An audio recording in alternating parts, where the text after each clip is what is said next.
Bonjour chers amis, c'est une joie d'être avec vous en ce jour. J'aimerais partager une méditation qui se trouve dans l'évangile de Matthieu au chapitre 20. Dans ce chapitre, il est question de service où Jésus va aborder la question du service, c'est-à-dire lequel qui est le plus grand dans cette notion de service.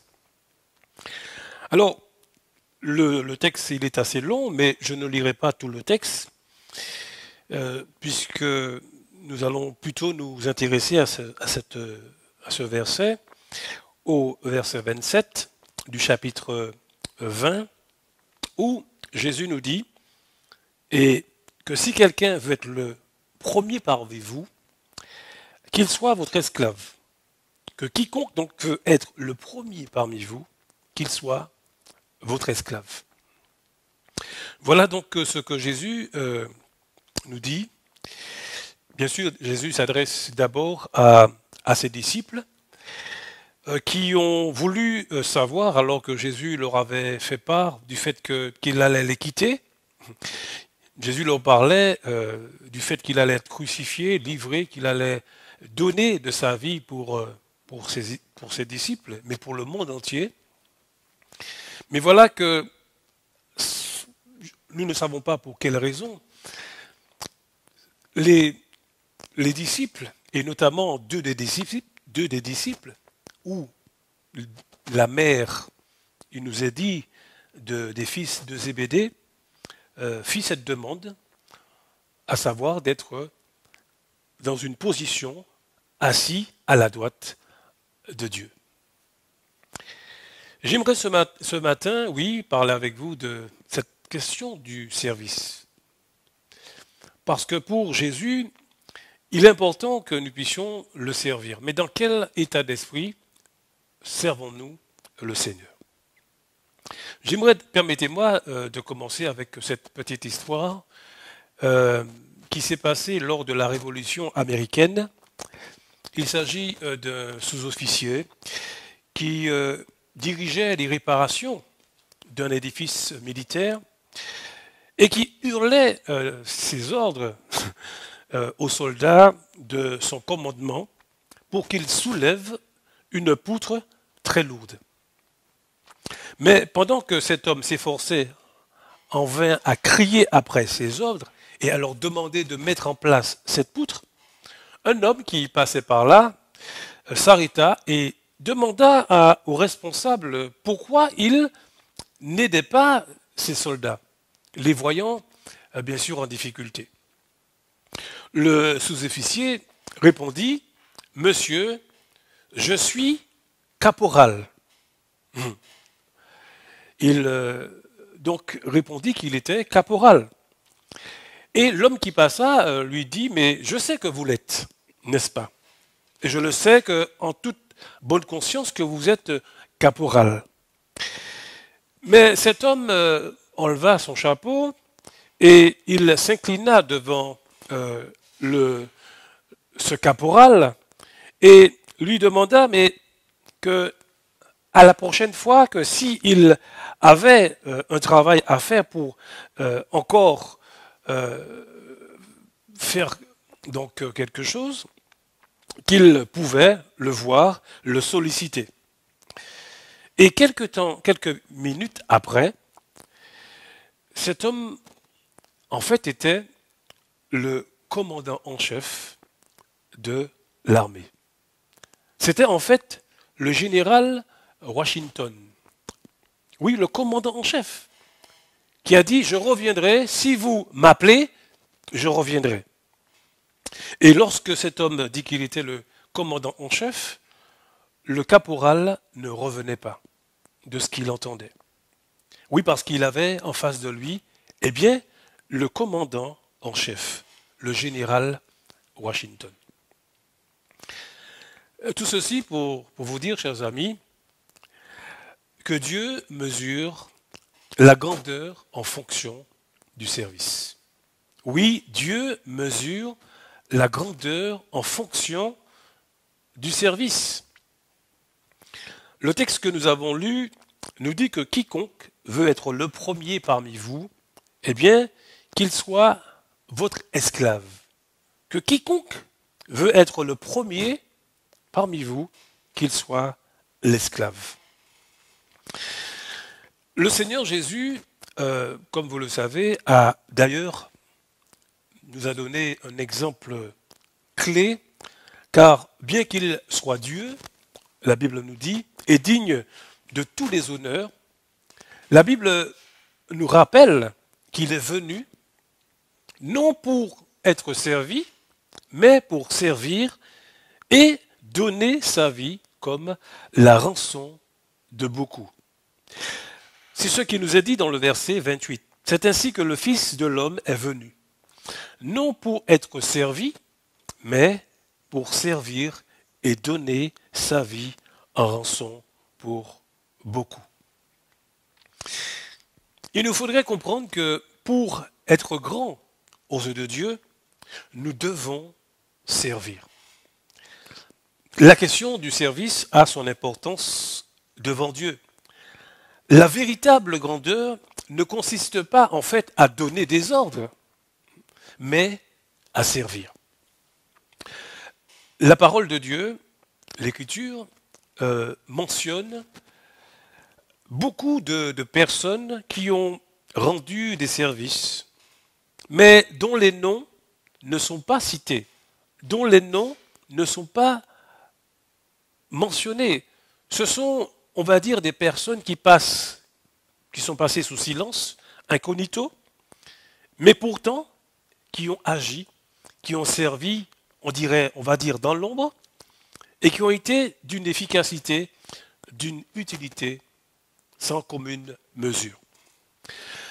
Nous avons par exemple dans le premier livre de Samuel, au chapitre 30, l'exemple des soldats de David qui ont trouvé un jeune homme abandonné par une armée ennemie, et ce jeune homme, qui était un esclave égyptien, n'était pas nommé.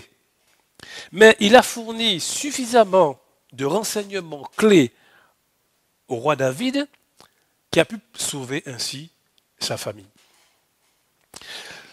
Je pense également, chers amis, à ce jeune garçon dont Jésus a multiplié les pains et les poissons pour nourrir des milliers de personnes. Que savons-nous de ce jeune homme? Il n'est pas nommé, il n'est pas mentionné, et pourtant, il a été très utile pour que le Seigneur utilise, oui, les pains qu'il avait et les poissons qu'il avait. Pensons également au propriétaire de l'anneau qui a apporté Jésus, rappelez-vous, lors de son entrée à Jérusalem. Il nous est question de cela dans l'évangile de Luc, au chapitre 19, au verset 33, et rappelez-vous donc de cet épisode. Rappelons-nous également du propriétaire de la maison dans laquelle Jésus et ses disciples ont mangé la dernière Pâque. Et puis, il y avait aussi ce jeune garçon qui a sauvé la vie de l'apôtre Paul. Vous pouvez, si vous le voulez, trouver ces récits à la fois dans le livre des Actes des Apôtres au chapitre 23, à partir du verset 16 et 22, où effectivement ce récit va nous parler de ce jeune homme donc, qui a pu donner à l'apôtre Paul suffisamment d'informations pour qu'il soit sauvé. Nous sommes, vous savez, dans un monde, et dans le monde d'aujourd'hui, il y a beaucoup de personnes qui sont l'objet d'aucune reconnaissance, dont les noms ne sont jamais cités, publiés, et qui passent incognito, et qui ne sont, je dirais, jamais applaudis par les autres. Beaucoup prient fidèlement, donnent généreusement, souffrent et travaillent de leurs mains donnent de leur temps, de leur énergie. Ils le font, souffrent patiemment et ils le font évidemment pour le Seigneur. Vous savez, de nombreuses mères de famille s'occupent tranquillement de leur famille, des hommes, des femmes qui témoignent courageusement à leurs collègues de travail, à leurs voisins. Peut-être ne sont-ils pas mentionnés ou louangés ici-bas, mais au ciel, rappelez-vous, les derniers seront les premiers. C'est ce que Jésus nous dit dans Matthieu, au chapitre 19, au verset 30. Bien des premiers seront les derniers, et bien des derniers seront les premiers. Vous savez que lorsque Jésus est venu, il est venu en simple homme. La Bible nous dit qu'il n'avait pas d'aspect plaisant, qu'il n'était pas là pour nous épater, qu'il n'était pas là pour faire, on va dire, de l'intéressant, du m'as-tu vu. Jésus était venu et sa mission consistait à servir, et plus précisément à donner de sa vie. Et c'est ce qu'il a fait.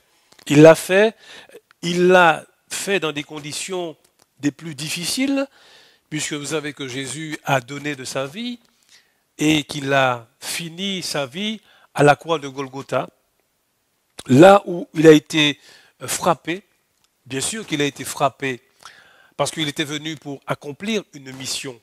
Et sa mission, c'était de nous donner sa vie. Et Jésus nous a donné sa vie sans réserve. La Bible nous raconte que dans les derniers instants de sa vie, qu'il a mis le comble d'ailleurs à son amour pour ses disciples. Il les a rassemblés et il leur a parlé, il leur a dit combien qu'il les aimait, mais qu'il était surtout important qu'il s'en aille. Parce que s'il ne part pas, que le Saint-Esprit, le Paraclet, celui qu'on appellera le Consolateur, l'Esprit Saint qui nous sera donné, eh bien s'il ne part pas, eh bien cet esprit-là ne reviendra pas, ne viendra pas. Donc il est important que Jésus parte, donne de sa vie, pour enfin revenir. Et c'est ce qu'il a fait. Il est revenu par l'action même du Saint-Esprit qui va, d'une certaine manière, représenter Jésus. Et c'est ce que nous avons aujourd'hui. Nous sommes au bénéfice de ce service que le Seigneur a accompli. Le Seigneur a donné de sa vie pour nous. Et la leçon dans cette histoire, c'est que pour Jésus, il est important que nous soyons au service des uns et des autres. Alors je sais que nous sommes dans un temps de confinement, que les relations, nous n'avons quasiment pas de relations les uns avec les autres. Mais je crois que nous vivons dans des maisons, nous travaillons dans des entreprises, même si nous sommes confinés d'une certaine manière, nous sommes plus ou moins, nous gardons bien sûr une certaine distance puisque nous rappelons les gestes barrières qui va permettre aux uns et aux autres d'être protégés et de pouvoir exercer leur métier en toute bonne conscience, mais aussi leur service pour la cause des uns et des autres. Et je crois que le service, c'est quelque chose d'important, parce que nous faisons bénéficier toujours aux uns et aux autres. Quand nous voyons un petit peu ce qui se passe autour de nous, imaginez-vous un instant que tous les services seraient à l'arrêt. Imaginez-vous, je dirais, la situation dans laquelle nous serions. Ce serait catastrophique. Donc il est important que nous puissions être, quand bien même le service serait réduit dans cette période difficile, bien que nous soyons au service des uns et des autres. Nous rappelons que devant Dieu, ce qui compte, ce n'est pas le fait de donner des ordres, mais de participer nous-mêmes à ce service. Parce que la véritable grandeur devant Dieu ne consiste pas à vouloir commander les gens, à leur dire ce qu'il faut faire, sans que nous-mêmes nous puissions nous prendre une part dans ce service. Et il est important aux yeux de Dieu que nous-mêmes nous puissions offrir à Dieu ce service. Le service est important, chers amis. Et vous le voyez que nous sommes dans une société, je l'ai dit, où il nous faut développer des relations, développer des services à la personne, des services avec plus ou moins ceux avec qui nous travaillons. Il est important que nous puissions donc accomplir ce service-là, mais rappelons-nous qu'il vaut mieux être fidèle dans notre service, être fidèle pour le Seigneur, parce que tout ce que nous faisons, n'oublions pas que nous le faisons non pas pour nous, mais que nous le faisons toujours pour le Seigneur. Et que nous devons être patients, même si nous offrons un service où je dirais que nous sommes dans l'inconnu, que les gens ne savent pas en fait, que nous sommes au service, à leur service, que nous sommes incognito, nous sommes un petit peu comme la partie cachée de l'iceberg où on n'est pas vu. Mais ce n'est pas grave si nous ne sommes pas vus. Ce qui compte aux yeux de Dieu, c'est d'être connu par Dieu. Non seulement c'est d'être connu par Dieu, de servir pour le Seigneur, parce que nous savons que notre service fera qu'un jour Dieu nous récompensera. Vous savez, il est tellement important que nous comprenions ça. Vous savez, il y a beaucoup de gens qui, c'est vrai, ont un sens assez étroit, je dirais, du service. Et nous voyons autour de nous, c'est vrai, dans le milieu hospitalier, ce qui se passe actuellement, comment nos médecins, nos infirmiers, nos infirmières, tous ceux, je dirais, tout le corps médical qui s'attelle, et même certains qui sont prêts à donner de leur vie pour sauver des malades. Et je suis, pour ma part, vraiment émerveillé par ce service. Et je me dis que sans doute c'est un élément important dans la vie d'un individu. Mais je crois que il est important que nous comprenions que le véritable service est un service dans la mesure où nous l'accomplissons pour le Seigneur. Alors, ce n'est pas dire que ce que les gens font n'ont pas de sens. Bien sûr qu'ils ont un sens pour l'humanité. Mais ce que je veux dire, c'est que notre vie n'a de sens véritablement si elle est une vie rendue et donnée à Jésus-Christ. Et je sais que beaucoup de gens ont des convictions, qu'ils ont une notion de service et ils ont des convictions sur un certain nombre d'idées, sur l'humanisme, sur des croyances. Mais le véritable service, et je pense que notre vie n'a de sens, et je le dis il n'y a pas longtemps, je discutais avec quelqu'un que aussi longtemps que quelqu'un n'a pas trouvé le sens de sa vie, pourquoi il sert, pourquoi il vit, eh bien, ça n'a vraiment pas véritablement de sens. Parce que Dieu nous a fait pour être finalement à son service. Oui, c'est vrai qu'en étant conscient que c'est Dieu qui nous a fait pour lui, nous sommes bien sûr au service des uns et des autres. Et je me dis que c'est tellement mieux parce que finalement, lorsque nous nous offrons pour le Seigneur, nous savons que nous sommes récompensés. Et c'est bien de donner notre vie. D'ailleurs, c'est ce que Jésus a fait. Mais oui, il a donné de sa vie pour les autres. Mais ce qui est de différent, c'est que Jésus a pu reprendre sa vie. Et ceux qui ont placé leur foi en Jésus retrouvent leur vie parce qu'ils l'ont placé et qu'ils servent dans cet état d'esprit parce qu'ils servent non pas pour eux-mêmes, non pas pour l'humanisme, mais qu'ils servent véritablement pour Dieu, pour Jésus. Et nous savons que Jésus, nous récompensera. Parce que notre travail dans le Seigneur, nous dit la Bible, n'est pas vain dans le Seigneur. Notre travail pour Dieu n'est pas vain dans le Seigneur. Alors n'oublions pas, chers amis, n'oublions pas que le vrai service commence en toute humilité. Oui, que celui qui sert, eh bien pour Jésus, c'est le plus grand. Donc, nous ayons cette notion de service, que nous nous mettons au service des uns et des autres dans la simplicité de notre cœur, nous rappelons que tout ce que nous faisons, en fait, que nous le faisons non pas pour nous-mêmes, mais que nous le faisons pour le Seigneur. Bien sûr, nous en tirons un bénéfice. Il y a toujours un retour, nous le savons, parce que la Bible nous dit qu'il y a toujours de la joie pour celui qui donne, parce qu'il reçoit. Et je crois que dans tout ce que nous faisons, il y a toujours un retour, il y a toujours un feedback quand nous offrons, quand nous donnons de notre temps, de notre vie pour ceux qui sont autour de nous. Et je sais que nous sommes toujours gagnants parce que ce que nous faisons pour les autres, en quelque part, nous le retrouverons un jour. Et le Seigneur nous le remettra. Voilà un petit peu cette idée, cette notion que Jésus a évoquée dans Matthieu au chapitre 20, au verset 20. Quiconque, dit-il, veut être le premier parmi vous, qu'il soit esclave. Je n'ai pas vraiment développé le mot doulos, c'est un mot qui est très fort, parce que c'est un mot qui évoque l'idée de renoncement à soi et d'être au service, de défendre la cause des autres. D'ailleurs, c'est ce que Jésus a fait.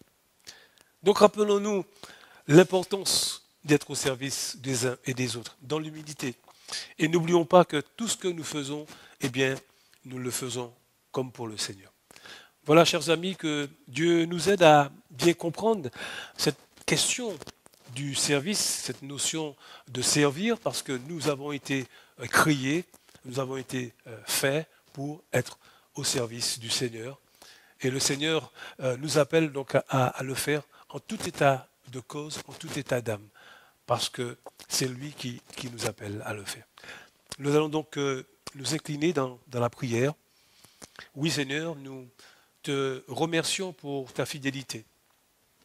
Nous remercions parce que quand tu es venu dans ce monde, la Bible dit que tu n'as pas arraché d'être égal à Dieu, mais que tu t'es dépouillé en devenant un simple homme. Oui, tu es devenu un simple homme, avec toute la simplicité qu'il fallait d'un homme. Et tu as servi dans cet état d'esprit. Quoique tu sois Dieu, tu as choisi de limiter d'une certaine manière ton pouvoir. Bien sûr, tu en avais, puisque tu as marché sur l'eau, tu as guéri des malades. Mais tu as voilé cette puissance d'une certaine manière. Et pourtant, tu es venu dans ce monde touché par le péché, touché par la corruption. Tu n'as pas, Seigneur, hésité à donner ta vie. C'est ce que tu as fait. Tu nous as laissé un exemple de service. Oui, comme tu as lavé, Seigneur, les pieds de tes disciples. Et nous aussi, nous sommes appelés à être au service des uns et des autres, avec humilité.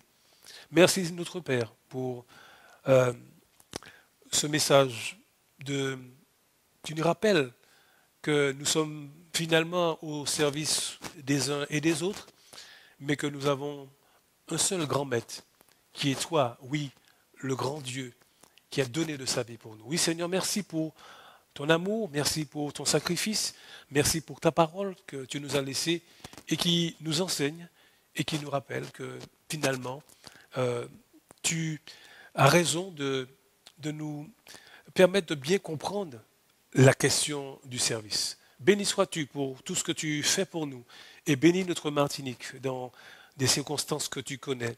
Nous te prions pour tous tes enfants, nous te prions pour toutes ces personnes, cette humanité qui est dans la crainte. Mais nous voulons te remercier, Seigneur, parce que notre vie t'appartient, que nous sommes entre tes mains et que tu es le maître de toutes choses. Sois loué ce matin et que toute la gloire te revienne dans le nom de Jésus. Amen.